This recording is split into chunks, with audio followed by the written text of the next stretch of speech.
Hi, I'm Arthur Hicken, the code curmudgeon. I work at Parasoft as the Evangelist, and with me today is Joe Colantonio. Hi, Joe. Hey, good to be here. I'm Joe Colantonio from the Test Guild, an online conference, blog, and podcast dedicated to all things automation awesomeness.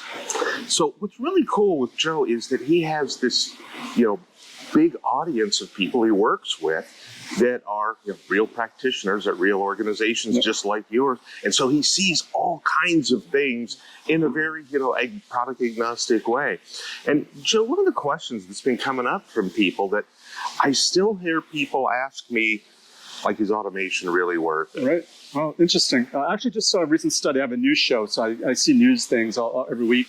And it said 90% of people they surveyed are doing automation, which when I started, I don't know, you look like almost the same age as me, Arthur, hardly anyone did automation. So that's great, 90% do automation. But then in the same study, they asked, how effective is that automation? And it's like, the numbers were drastically different. It's like 45, 50% of people were struggling with automation. So like, it's a weird thing that yes, there's more automation, but yet now everyone's having issues with automation. So what do you do at that point?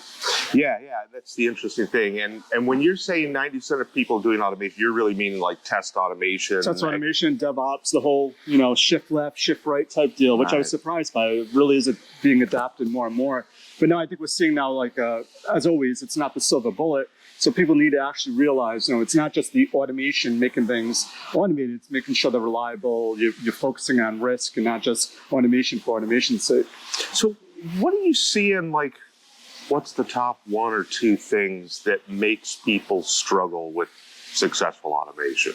I think they just go in head first and they just start without having a plan and they just start selecting a tool at random. I think a lot of teams look at different companies, say, oh, this team uses this tool, so I'll use it. And every team is different and all your needs are different. And so your culture is going to be different. I think a lot of people don't do a proper proof of concept to actually run a tool all the way through like a 2-week sprint with the whole team to see if it actually is going to give them the value that they have.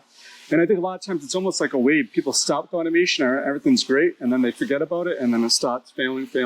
So you want to make sure you have a team on board. You do a few sprints, start small, get it nice and strong, have a strategy in place, and then build from there. So there you go. You can get some real value from test automation, but it's not something that you just go buy the tool and plug it in and your life is over. Right. You're done. Everything's going to work. You put some work into it and you'll get the big value. Right. I don't know if this is a rant, but back in the day, people used to say, oh, it's failing because I'm using a vendor tool. Oh, we'll just go open source. And then they went open source, same exact issues, right? So it's like, it's not the tool, it's your company, it's your culture. Choose the right tool for your company, and I think you'll do better. All right. Well, thanks so much, Joe. Awesome. Thank you, Albert.